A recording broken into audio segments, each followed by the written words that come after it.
네, 안녕하세요, 여러분. 지난주에 우리가 등교 수업을 했을 때 많은 내용을 하지 못해서 지금 좀 내용이 많이 남아 있는데 마음이 급하니까 빠르게 진행을 해보도록 하겠습니다. 지금 보이는 여기까지가 지난 시간에 수업할 때 선생님이 했었던 것 같은데 한 번 더 살펴보도록 하겠습니다. 먼저 자연선택설이라는 거를 우리가 배웠어요. 그쵸? 아이고, 자연선택설. 자, 자연선택설은 말 그대로 자연이 선택한 거예요. 그쵸? 진화론의 하나고요. 자연이 선택을 했다 이렇게 보는 건데 자연선택설을 크게 4단계로 나누어 보면 이런 식으로 단계가 나뉠 수가 있습니다. 그래서 첫 번째 일단 생물은 뭐 환경에 상관없이 어떻게든 많은 수의 자손을 낳는데요. 많은 수의 자손을 낳는데 그 같은 종 안에서도 다양한 변이들이 생긴다고 합니다. 그렇죠? 그러니까 자손이 태어나는데 모두 동일한 유전자를 가지고 태어나는 건 아니잖아요. 그렇죠? 그래서 다양한 변이를 가지고 태어나게 된다. 여기서 보이는 이 변이는 결국 유전자의 차이가 되겠습니다. 그렇죠?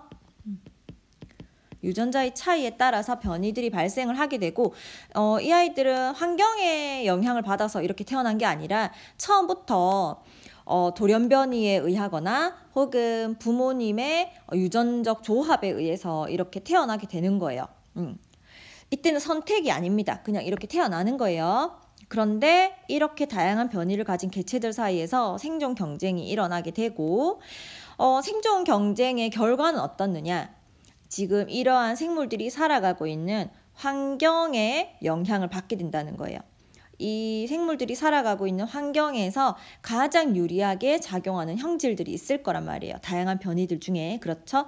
자, 그러면 그렇게 환경에 가장 잘 적응한 개체가 살아남게 되는 겁니다. 그런 거를 바로 자연 선택이라고 표현을 합니다. 자연에 의해서 선택받았다라고 생각을 해주시면 돼요.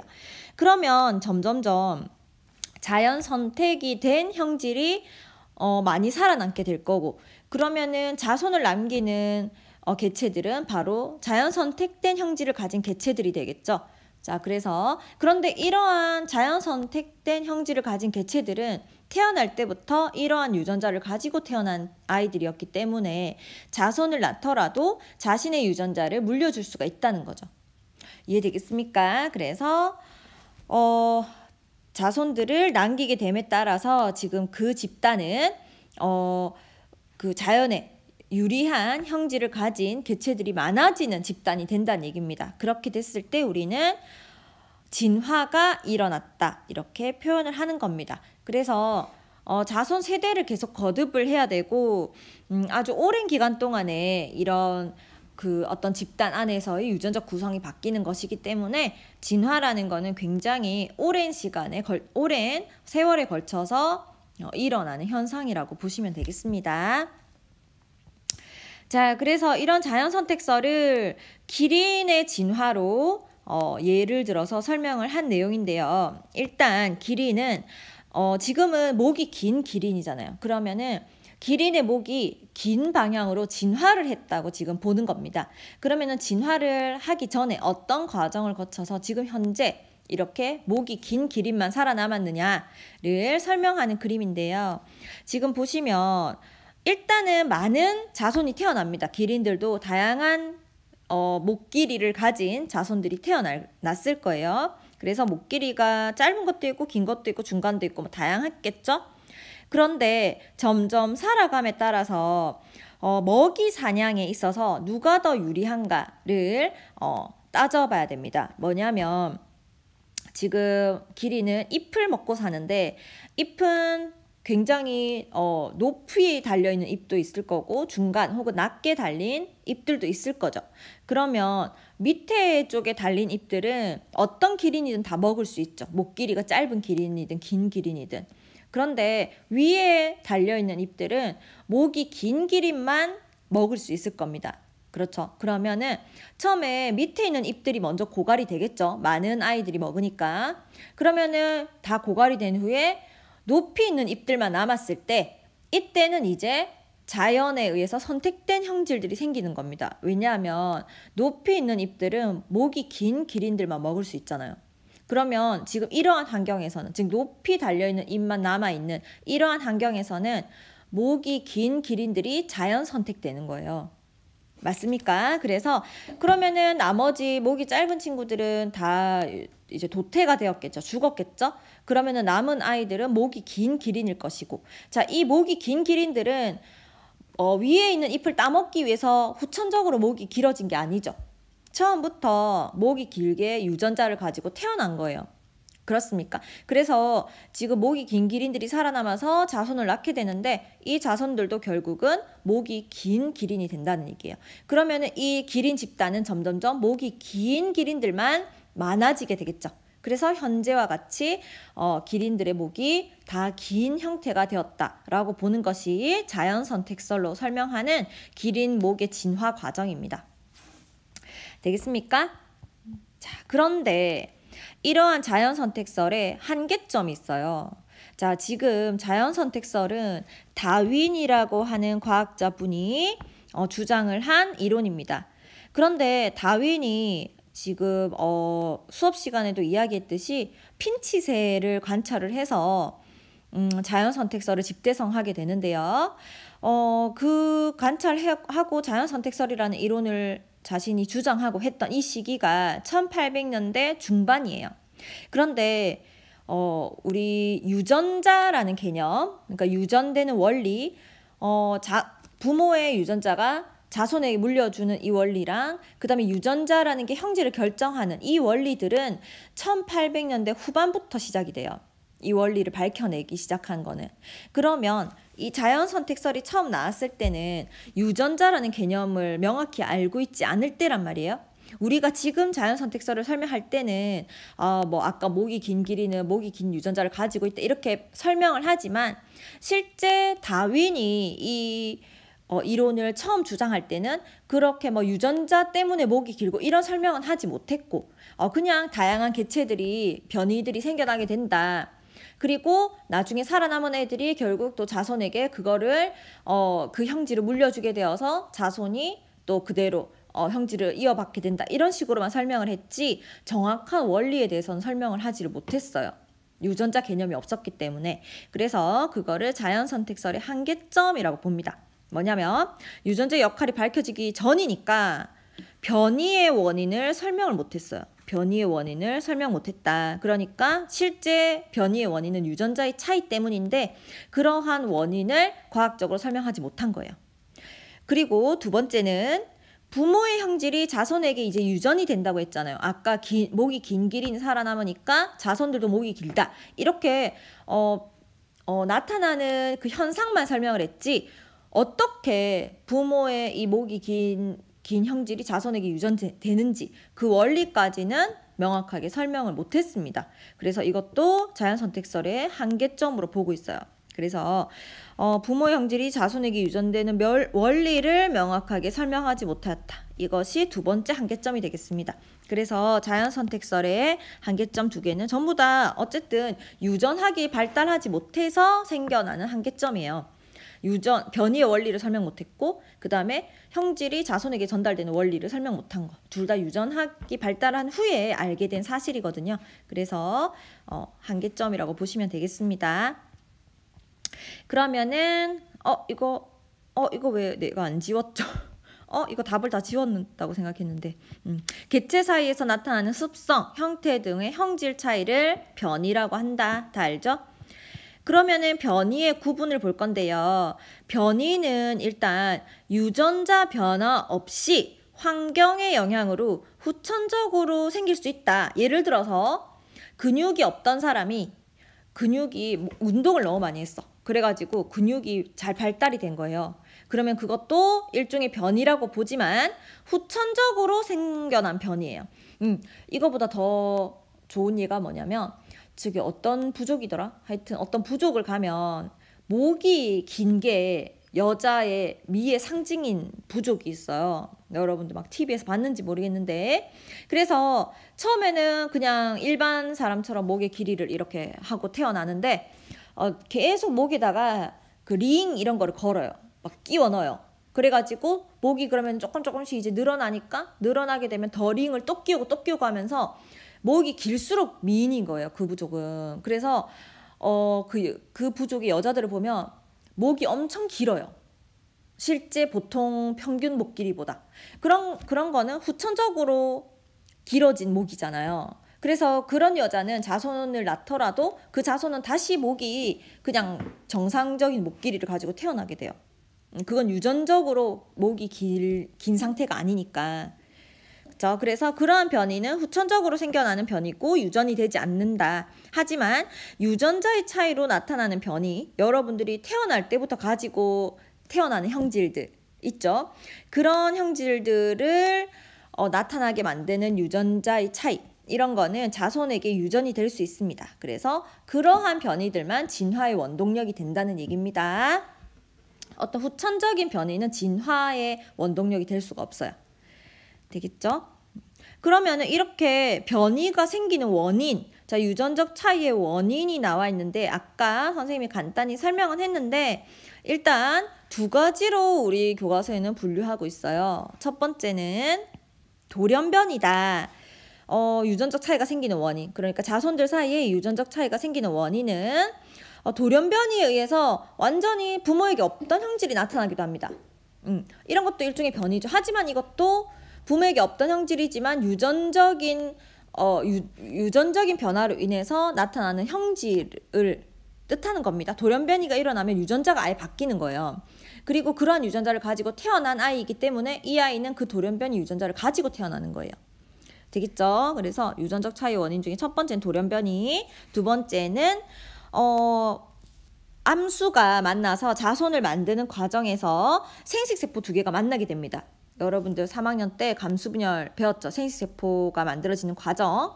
그렇게 생식세포가 만들어지는 과정에서 부모가 가지고 있던 유전자를 있는 그대로 복사해 오는 게 아니라 부모가 가지고 있던 유전자를 또 변형되고 서로 바꿔치기도 하고 뭐 이렇게 돼요. 그러면서 굉장히 다양한 조합을 만들어내게 돼요. 유전적 조합을. 그래서 그러한 생세포를 만드는 과정에서의 다양한 유전적 조합도 유전적 차이를 만드는 원인이 되겠습니다.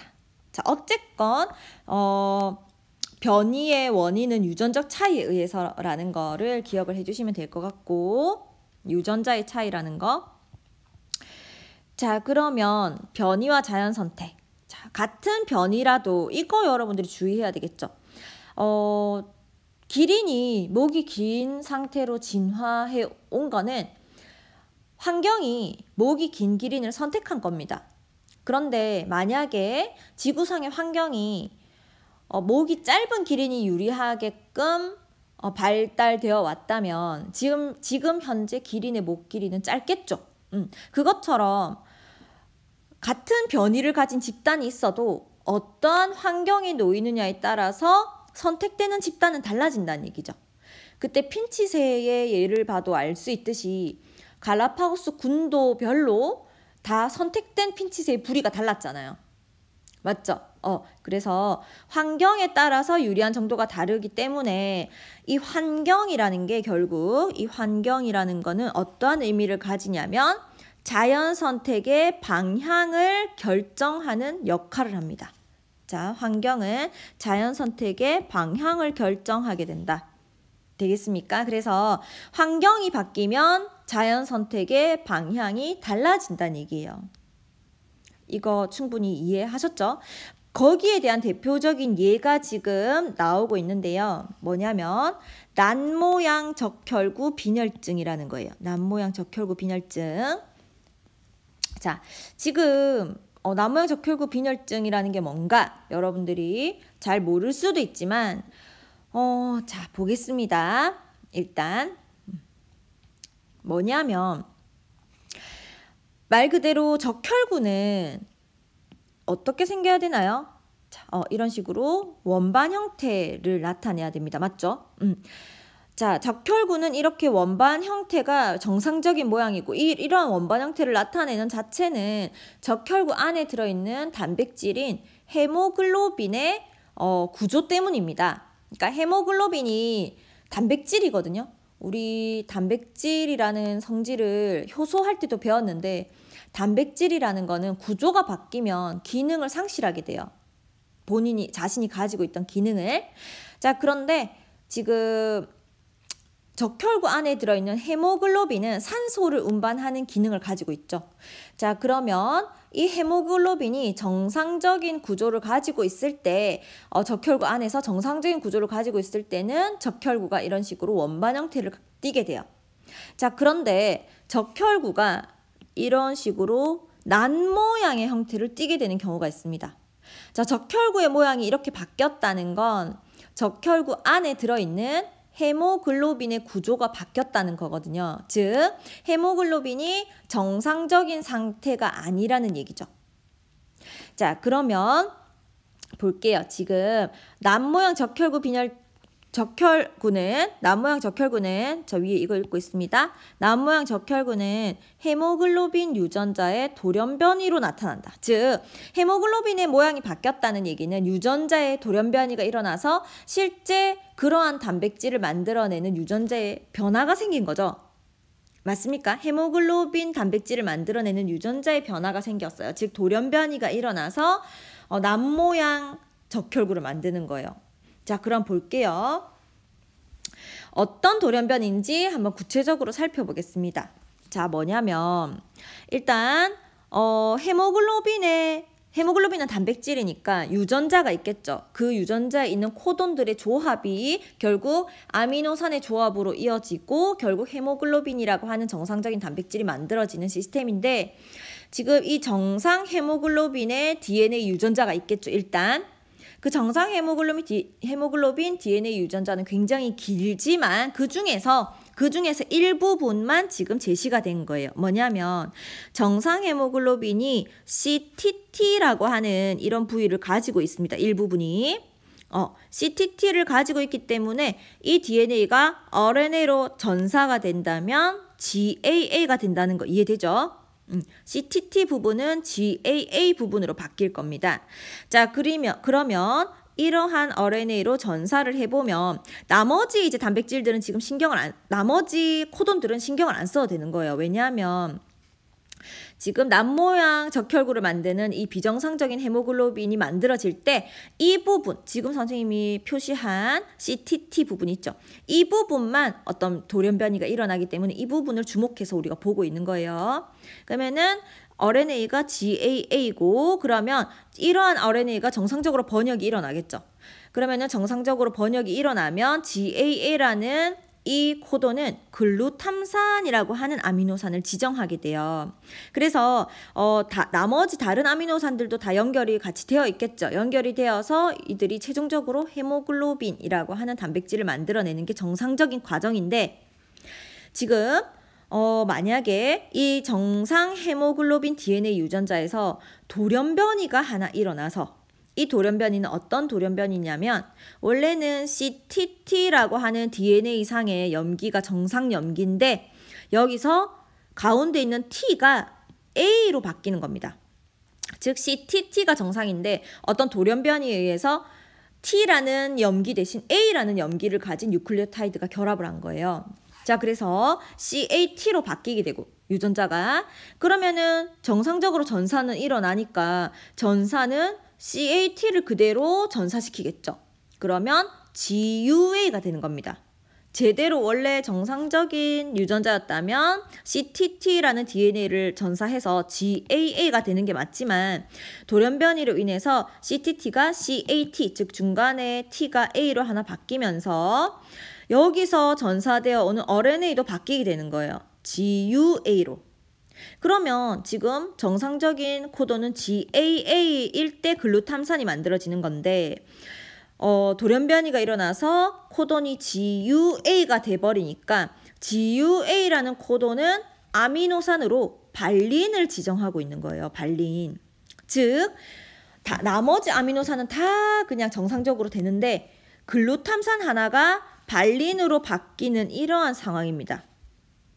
맞죠? 글루탐산이라고 하는 아미노산이 발린이라는 아미노산으로 바뀌게 되는데 이 하나의 아미노산의 차이로 인해서 이 헤모글로빈 단백질이 비정상을 나타내게 되는 거예요. 원래 헤모글로빈 단백질은 이렇게 뭉치지 않는 게 정상인데 중간에 아미노산이 발린으로 바뀐 이거 하나 때문에 헤모글로빈 단백질이 비정상적으로 뭉치게 되는 겁니다. 이렇게 뭔가 이 다른 형태를 띠게 되면서 실제 적혈구의 모양도 이렇게 남 모양으로 바뀌어 버리게 되는 거예요. 이해되겠습니까? 자, 그런데 그러면은 지금 이렇게 적혈구가 남 모양이 되면은 산소 운반 기능을 잃게 돼요. 산소 운반 기능을 잃는다. 그러면 우리 보통 사람들 입장에서는 남 모양 적혈구가 만들어질수록 생존에 불리해지겠죠. 우리는 산소를 흡수하면서 살아야 되는 생물이기 때문에. 맞죠? 그래서 자연선택의 일반적인 환경에서는 자연선택에 불리한 조건이 되는 겁니다. 남 모양 적혈구 빈혈증을 나타내게 되면. 그런데 특이하게도 어떤 특정 환경, 즉 위에서 보듯이 말라리아가 유행하는 지역. 자, 말라리아가 유행하는 지역을 한번 생각해 봅시다. 자, 말라리아는 특징이 뭐냐면 말라리아는 어떤 원생 생물인데요. 말라리아는 특징이 적혈구에서 서식하게 돼요. 적혈구에서 서식하면서 자신을 이제 키워갑니다. 자신을 키워가면서 점점 독소를 분비하고 이런 식으로 생활하는 원생 생물입니다. 즉 적혈구에 있어야만 살아갈 수 있는 생물인데 이 아이도 이 적혈구가 정상 적혈구여야만 살아갈 수가 있어요. 자, 그러면 말라리아가 유행하는 지역, 즉 우리가 봐봐요. 지금 그러니까 여러분들이 유전을 배우면 조금 더 이해가 쉬울 텐데 우리가 유전자라는 게 있는데 유전자는 항상 2개씩 존재를 하게 되거든요. 2개씩. 그러면은 그 중에서 하나가 그러니까 우리가 이중가닥이 이렇게 있으니까 이중가닥 그러니까 이중가닥이라기보다는 염색체가 이렇게 2개씩 이렇게 있으니까 둘 다 동일하게 유전자를 가지게 되는데 이 중에 어떤 특정 유전자가 이제 다른 유전자의 기능을 보완해 줄 수 있는 그런 시스템이거든요. 다시 말해서 예를 들어서 만약에 이렇게 적혈구 유전자가 이렇게 있어. 염색체 한 쌍에 적혈구 유전자가 이렇게 있는데 둘 다 만약에 남모양 유전자로 돌연변이가 일어나 버린다면은 이 상황에서는 사실 죽죠. 산소 운반을 못하니까 굉장히 살아가기가 힘들죠. 그런데 이렇게 2개의 염색체가 있는 상황에서 하나는 정상이면서 하나의 염색체에서만 돌연변이가 일어날 수 있어. 즉 하나만 남모양일 때 이러한 경우, 그 다음에 둘 다 정상인 이러한 경우로 나누어 볼 수가 있는데 이러한 상황에서 이제 둘 다 남모양이 될 때는 뭐 어떤 환경이든지 살아남기 힘들고 즉 그냥 다 죽는 거고요. 만약에 이렇게 된 상황과 이렇게 된 상황을 한번 따져봅시다. 우리 이거 중에서 지금 주목해야 될 건 이런 상황인데 이러한 상황. 지금 이렇게 된 상황에서 일반적인 환경이라면 지금 이런 식으로 유전자가 존재하고 있는 경우가 자연에 있어서 선택받지 못하는 상황이죠.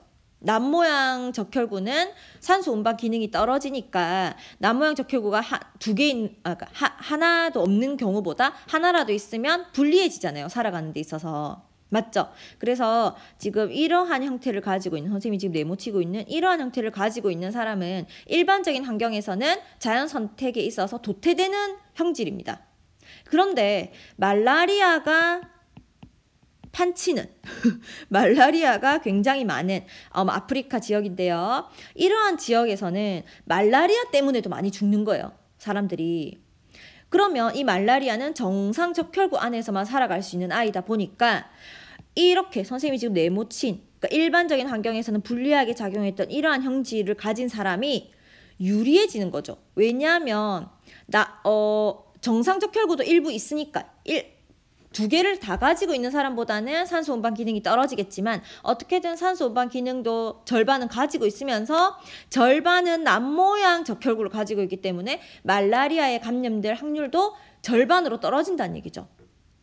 그래서 결국 말라리아로 죽는 산소 운반 이런 기능으로 죽는 사람보다 말라리아로 죽는 사람이 더 많은 이러한 환경에서는 오히려 남모양 적혈구 빈혈증처럼 뭔가 돌연변이가 일어난 이러한 형질이 더 유리하게 작용할 수 있다는 얘기입니다.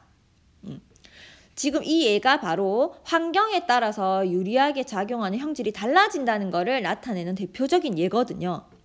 무슨 얘기인지 알겠습니까? 자, 그래서 정리를 한번 해보면 남모양 적혈구는 쉽게 파괴되기 때문에 심한 빈혈을 일으키고 모세혈관을 통과하기가 어려워 모세혈관을 막는다. 그래서 웬만한 사람들한테는 이게 불리한 조건이라는 얘기입니다. 남모양 적혈구가 선택받지 못하는, 자연 선택받지 못하는 그러한 형질이라 보면 돼요. 그래서 남모양 적혈구 가진 사람은 빈혈이 심해지니까, 즉 산소 운반이 떨어지면서 산소 운반 기능이 떨어져서 빈혈이 심해지니까 생존에 불리하다. 그래서 어떤 특정 지역이 아닌 일반적인 지역에서는 생존에 불리했기 때문에 당연히 도태되었겠죠. 그래서 거의 발견이 되지 않는다. 하지만 말라리아가 자주 발생하는 일부 아프리카 지역, 이런 지역에서는 오히려 남모양 적혈구를 가진 사람이 이 자연 선택에 있어서 일반 지역보다 유리한 환경이란 얘기예요. 그러니까 자연 선택이 더 잘 되는 환경이다. 말라리아가 자주 발생하는 지역은. 그래서 남모양 적혈구를 가진 사람이 다른 지역보다 많이 발견된다는 얘기입니다. 정리가 되겠습니까? 자, 그림을 보면은 이렇습니다. 지금 말라리아가 발생하는 지역이 지금 오른쪽에 보이는 이 그림인데요.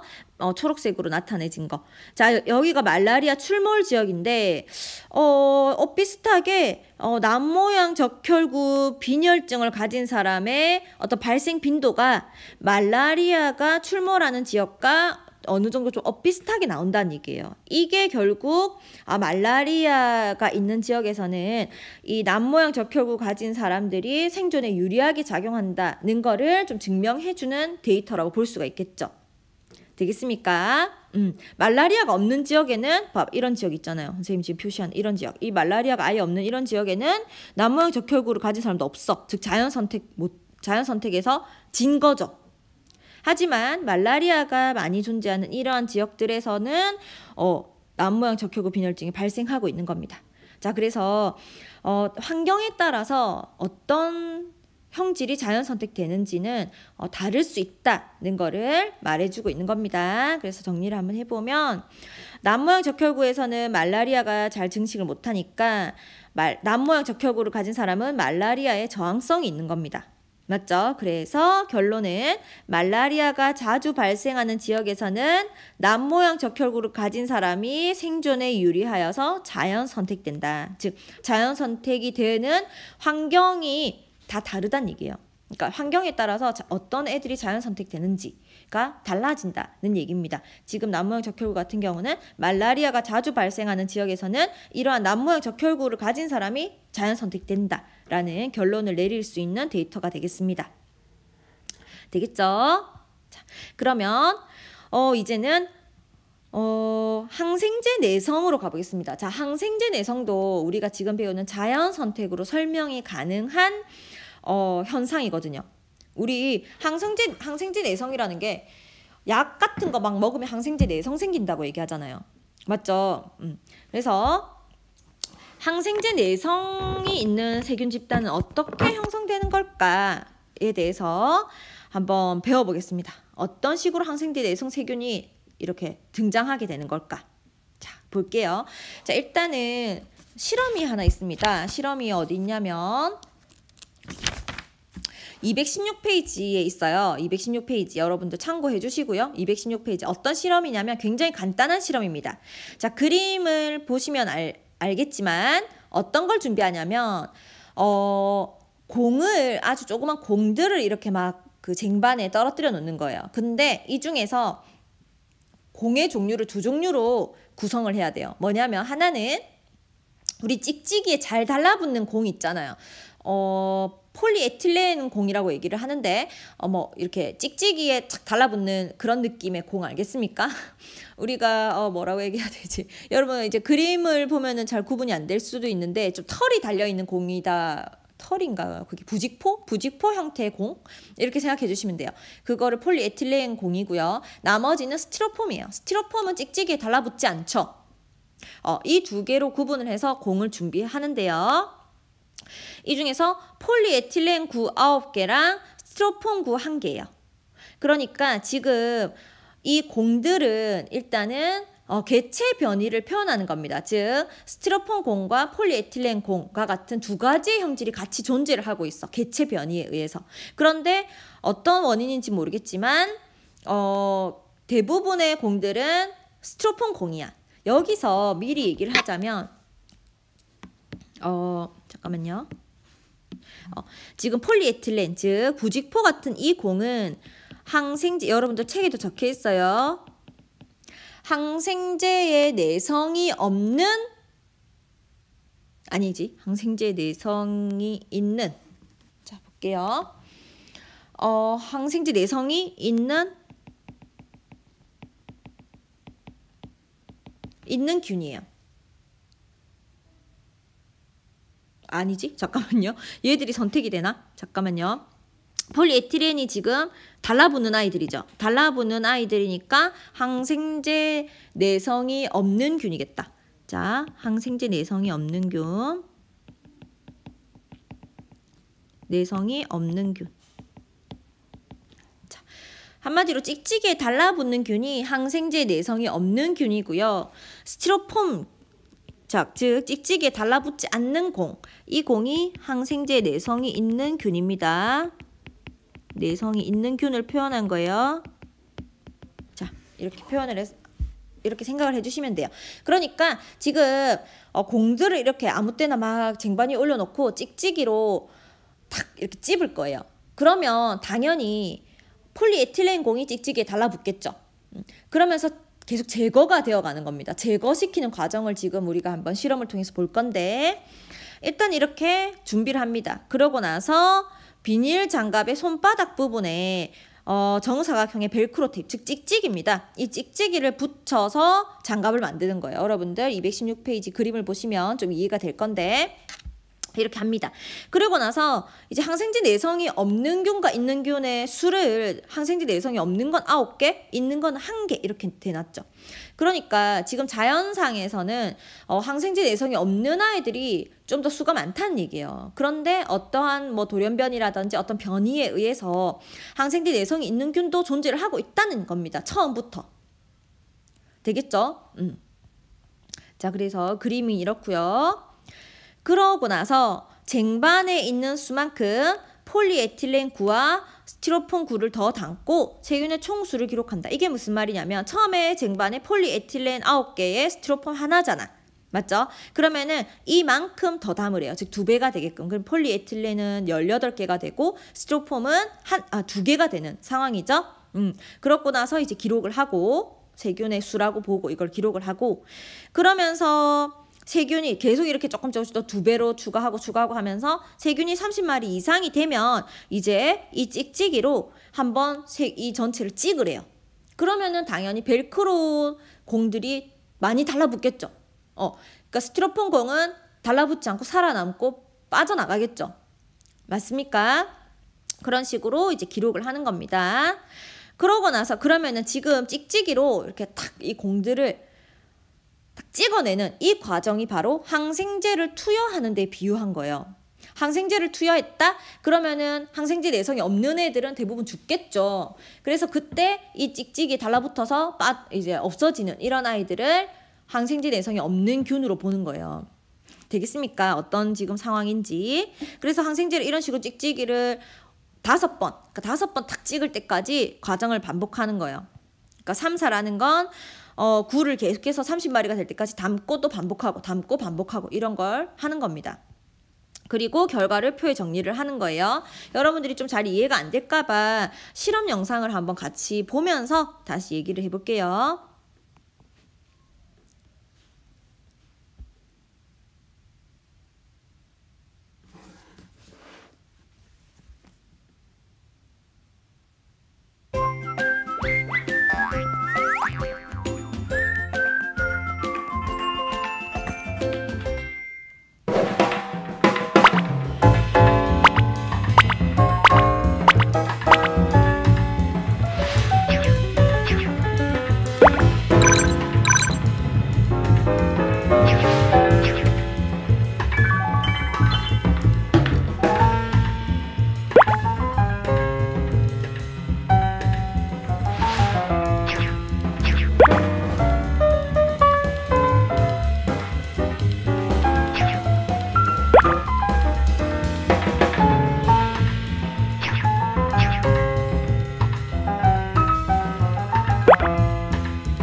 자, 너무 길어지는 것 같아서 선생님이 잘랐습니다. 어떻게 하는지 과정만 보면 돼서 결과는 선생님이 여기에 제시를 할 거거든요. 그래서 볼게요. 지금 보면은 일단 한번 다시 정리를 해봅시다.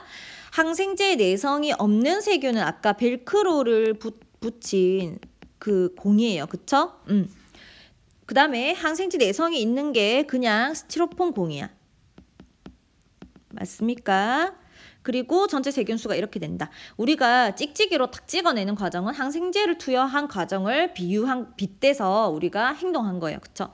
그러면 초기 조건은 일단 항생제 내성이 없는 것과 있는 걸로 나눌 수가 있는데 없는 게 9마리, 있는 게 1마리, 전체가 10마리예요. 그러면은 처음부터 항생제 내성 세균은 일단 있습니다.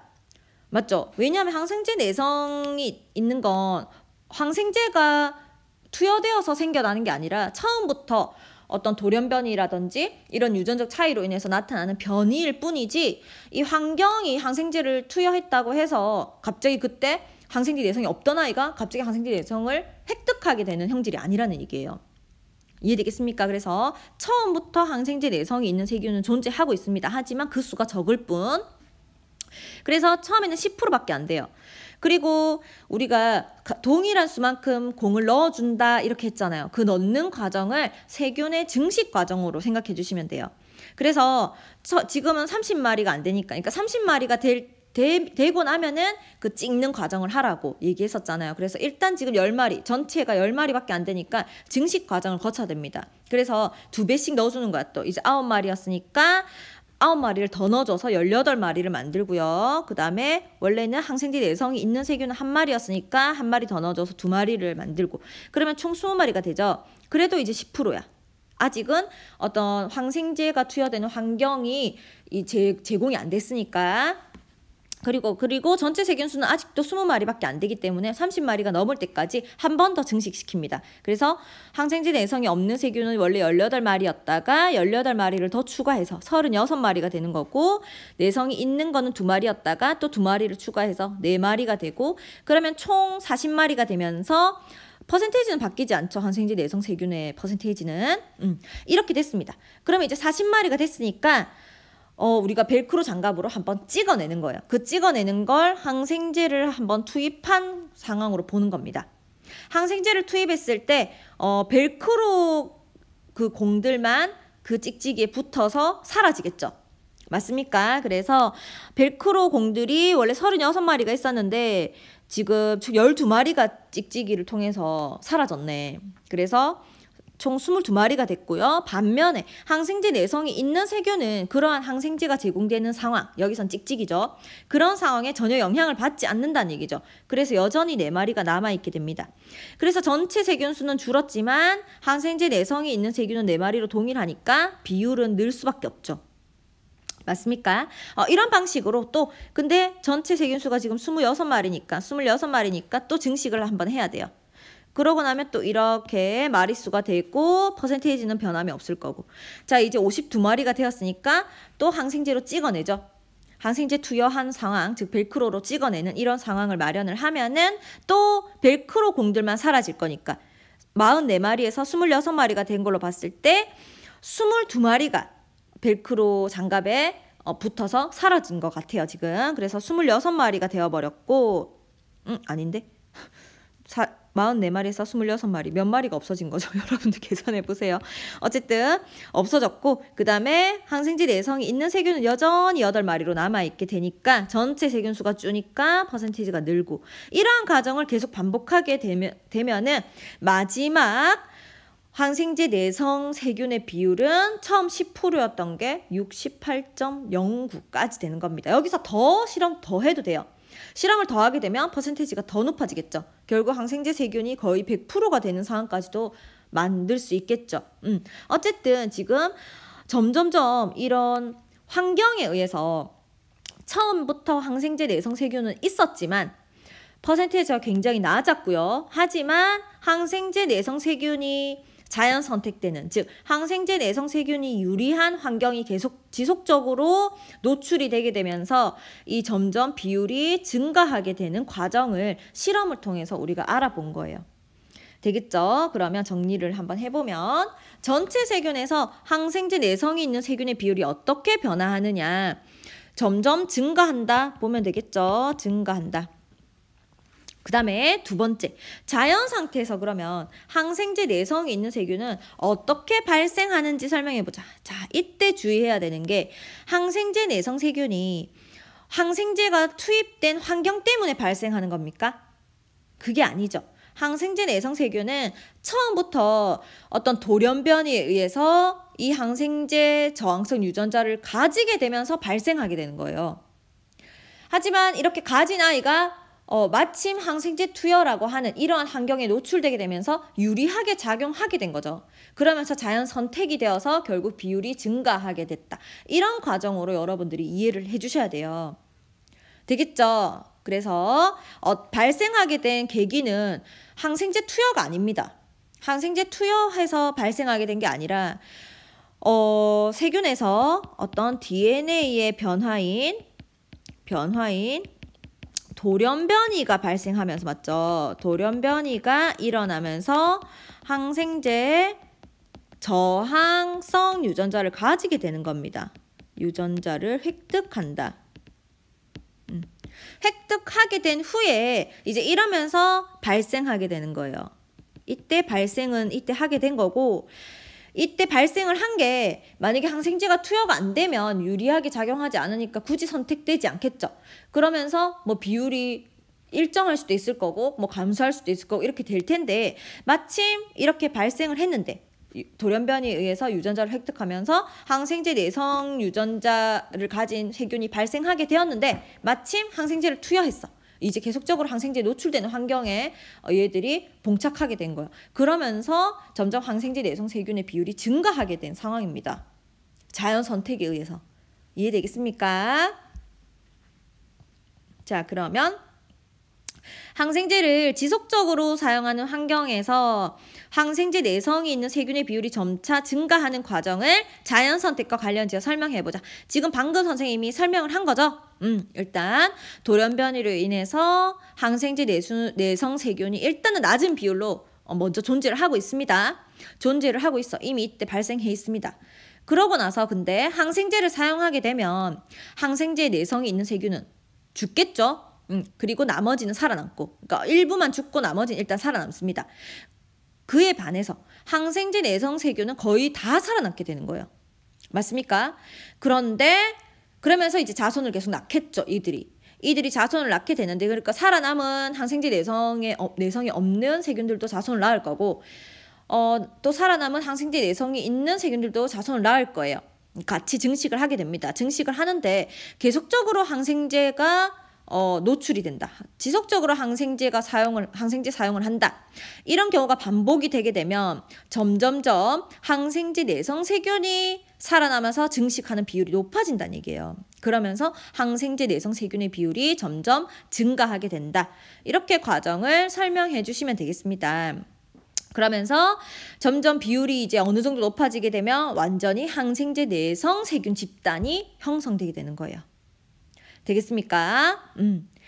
자, 그래서 여러분들이 설명을 좀 할 수 있어야 되는데, 여기 선생님이 정리를 일단은 해보면 핵심 단어들에는 선생님이 초록색으로 표시를 해놨는데, 일단은 돌연변이로 항생제 내성 세균이 생겼는데, 이때 지속적으로 항생제를 사용하게 되면 결국 항생제 내성 세균이 계속해서 살아남게 되기 때문에 증식하는 비율이 높아지고 결국 항생제 내성 세균 집단이 형성된다. 이렇게 정리를 해주시면 되겠습니다.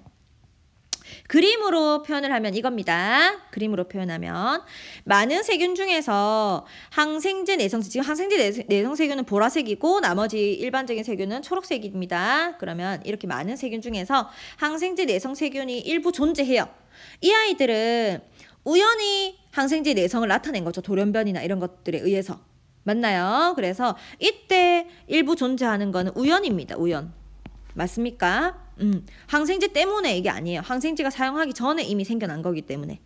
근데 이러다가 항생제를 사용하게 되었다면 이제 항생제 내성이 없는 세균은 죽는 환경이 된 거예요.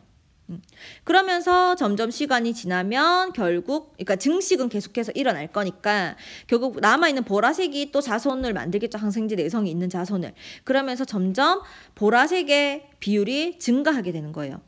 맞죠? 그러고 나서 이제 이렇게 되면은 대부분 항생제 내성이 없는 세균들은 거의 도태되어서 죽게 되고 항생제 내성이 있는 집단이 형성되어 버리기 때문에 이제 이렇게 된 상황에서는 더 이상 이 항생제가 들지 않는 거죠. 맞습니까? 이런 식으로 항생제 내성 세균 집단이 형성되게 되는 겁니다. 자, 그래서 정리를 한번 해보면 이제 마무리할게요. 환경 변화는 일단 자연 선택의 방향에 영향을 줍니다. 즉 환경은 자연 선택의 방향을 결정한다. 이렇게 표현해 주시면 되겠습니다.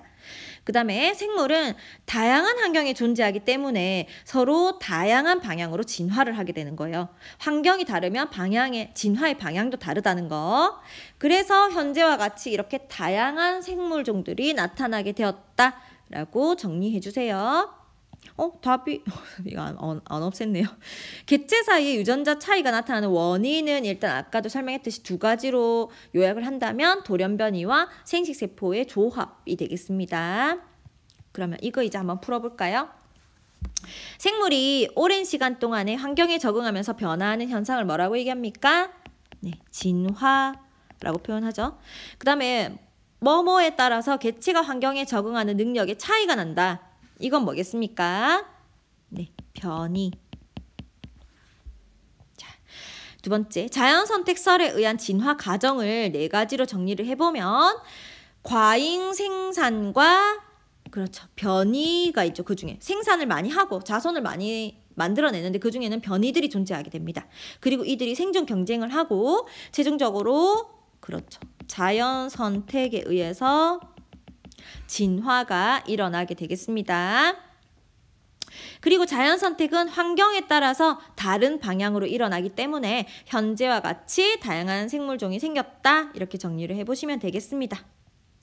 자, 그래서 다윈의 진화론에서 자연선택이 일어나는 과정, 아까도 설명했지만 한번 정리하는 마음으로 한 번만 읽어보겠습니다. 생물은 환경에서 살아남을 수 있는 것보다 더 많은 수의 자손을 낳아서 생존 경쟁을 하는데요.